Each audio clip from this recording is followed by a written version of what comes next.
Yeah, I'm an old enterprise software guy since the early 90s, meaning that I've worked almost exclusively on, sort of big software systems for businesses. I've been in digital health since about 2004, so almost 20 years.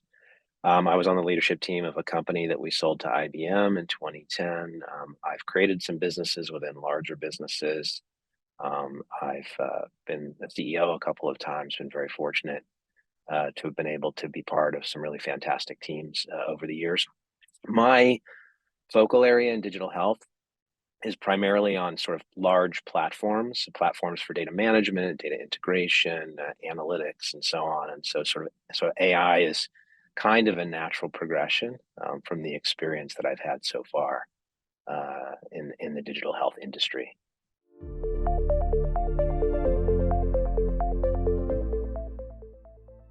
Yeah, the company was the original idea for the company originated within Mayo Clinic.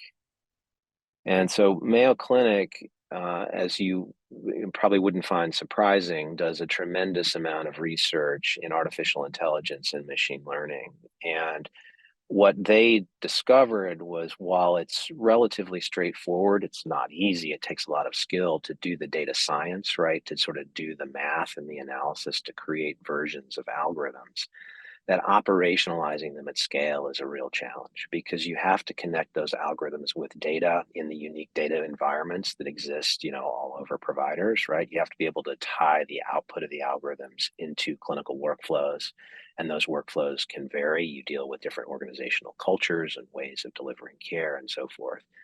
And so you can't just, it's all well and good to have an engine, but you kind of need a car to take that engine down the road, right? And so that's what we are. We are car makers. We are not engine makers. So we work with data scientists, algorithm development partners at Mayo Clinic and other places, which we can talk about. Our mission, simply put, is to revolutionize care delivery through the practical application of clinical AI. And I would underscore the word practical, right? These tools are incredibly powerful. They have enormous potential and enormous promise. I don't have to tell you that that healthcare can be somewhat resistant to change, particularly on the technology side. We have to meet our healthcare provider organizations and clinicians where they are today. And so AI cannot be some pie in the sky, some magical thing, right? It has to be practical. It has to be absorbable and integratable into existing ways of delivering care. One day, it truly, I think, has the potential to really revolutionize care delivery all the way up and down the line, right? But for right now, the idea is to try to get the power, the predictive power of these tools into the hands of clinicians in ways that it's easy for them to trust and adopt those tools.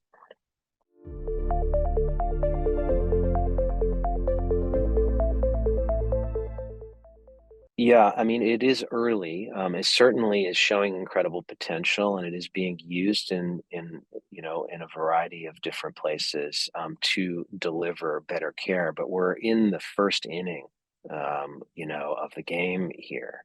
Um, there are a lot of algorithms that have been cleared by the FDA. There are many, many more in the pipeline. I think the future, if we look ahead, and I think we need to look ahead, a good 10 years, is that when we think about the technologies and the tools we use today, the EMRs, the revenue cycle management tools, the administrative tools, et cetera, that they will become they will look completely different. They will be completely different. They will be leveraged and used by clinicians and stakeholders at healthcare providers in very different ways than they are today because they will be powered by artificial intelligence algorithms at their core. Today, what we're doing is we're adding AI into the existing technology infrastructure. I guess if I gave you that back in a sort of a shorter, terser way, right? They have the potential to really upend that environment completely. Lucem Health Reveal is a family of AI-powered solutions, and the concept here is that we can bring the power and value of these novel predictive insights into existing clinical environments, kind of as I alluded to before, right? It's the idea is we can meet providers where they are today, per my earlier comment, right? The Reveal family of solutions right now are focused on identifying potential risks to patients that may be hiding in plain sight in data that you already have. So the idea here is that, let me give you an example, right? 20% of people with diabetes are walking around, type 2 diabetes are walking around with it and not knowing that they have it. And their doctors don't necessarily know that they have it. So what if we could take existing data we have about those patients and we could apply sensitive and very sophisticated AI algorithms to that data? And we can identify those patients which are more likely to have type 2 diabetes than others in a certain population. That would allow then clinicians, providers to focus their attention on certain patients, and downstream from that, right, we're going to have higher clinical and yes, ultimately financial yield for providers because those patients, if they're diabetic, ultimately will require more care. So that's the concept, the basic concept of Reveal. We're launching 3 solutions as we speak. One in diabetes, another in a progression of diabetes from prediabetes to ultimately to type 2, and the other for lower GI disorders. We are working on a whole additional set of solutions with partners in cardiovascular disease, opioid use disorder, chronic kidney disease, and other areas that we know are of profound interest to healthcare provider organizations today. Well, one of the things that we do that I think is important to highlight is we are trying to bring, again, AI-powered solutions to the front lines of healthcare for the reasons that I've stated. But there are also lots of provider organizations, similar to Mayo Clinic, who are trying to innovate AI. And they're struggling with the same problem that Mayo struggled with a little bit, which is how do I operationalize this stuff at scale?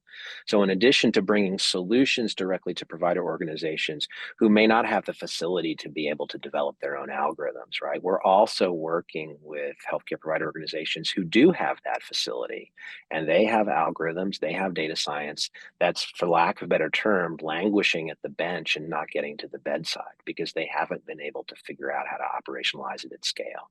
And ultimately, that's why we exist, is to help support that process.